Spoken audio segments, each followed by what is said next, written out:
here. Yes, push that down a bit. Jen, is that the gold bangle on the desk? No, we already asked that. One.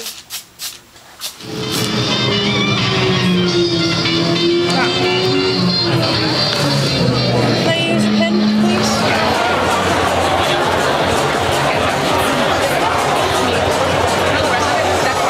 Oh, it's textured. You gotta come here and get all of them.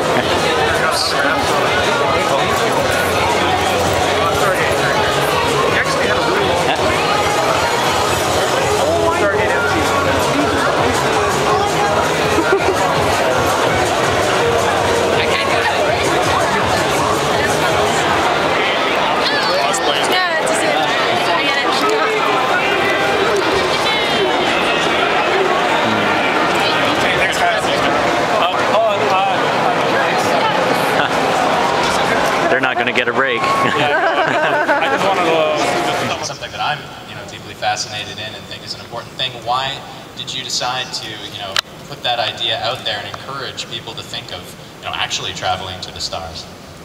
Well, it was rather interesting how I came to be involved with NASA in 1978. We were at a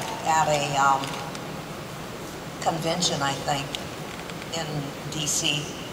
But anyway, someone came to, I was asked to serve on the board of directors of the amalgamated new society, organization, National Space Society. And they were having their first meeting. And they asked me to speak. They made a mistake. Because I thought I'm talking to some really intelligent people, and intelligent people have the opportunity to make difference in the world.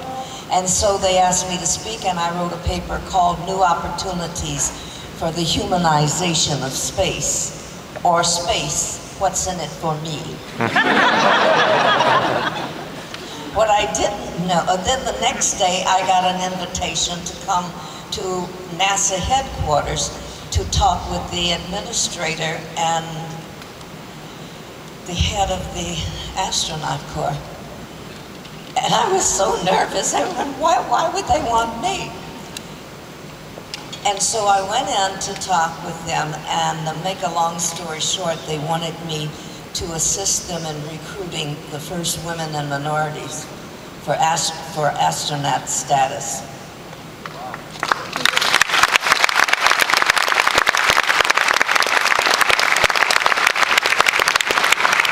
I said no. Definitely not. And they said, why? And I said, you've had 5, 6 recruitment drives for astronauts, and you still have an all-male white astronaut corps. Why should this be any different? And they said, because you're going to make it different. We're going to change this, and this is the era of the Space Shuttle program. Those guys that paved the way did the kind of job, because mostly they were pilots. Some had degrees in chemistry engineering, chemical engineering, and other things, but they were test pilots. And I know that was covering some of it, but they were bound and determined to have something to go beyond.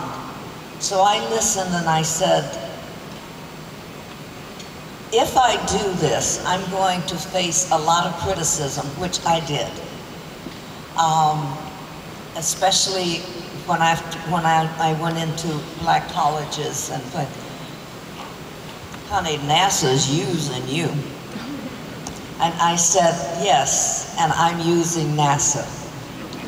And I promised them that I would find the top people with degrees beyond what they're even thinking of. And if you don't come out with one black woman and one black or Chinese or American person other than what you've got. I'm going to sue you. I'll take a class action lawsuit.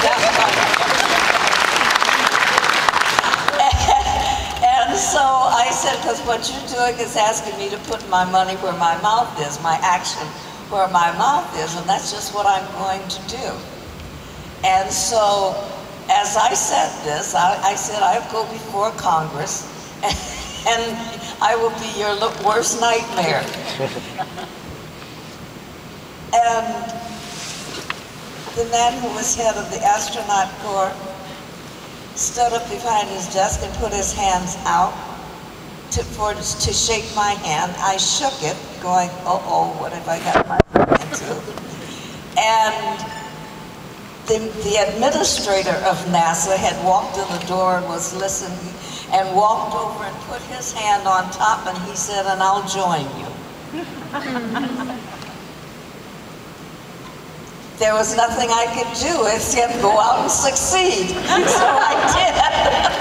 I took Good Morning America down to Houston. I was on every radio, television, news, media there is, and I had like 4 or 5 months to do it in, you know, out of a year's program, because I came in late break.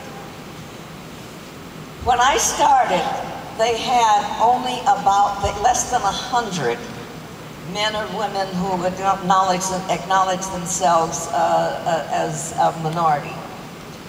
Women who wanted to fly, they said, we don't have anyone yet that we can, and it's going to be a self-answering, terrible picture if we don't convince them that NASA is real. Because there were people who wanted to go and write stories. That's not what they needed. There were ones who want to go and take pictures. That's not what they needed. But people who had the qualities, the qualifications, were staying away in droves. And it was my job to go out and make them believe it. When I started, overall, black, white, yellow, brown, red, whatever, they only had about 1,500 people. When I finished, they had over 5,000. I put my career on the line, I put my credibility on the line. I went before Congress, I went wherever I could get heard, and I convinced them NASA was serious, and they took faith in me. After telling me, you gonna be used. NASA ain't gonna have no black astronauts. NASA's not gonna have any women. Well, no, you're absolutely right. If you don't get off of your intelligent, qualified butts and apply. I'm doing my job. And they said, okay. And people went out and helped me. And we changed the face of NASA forever.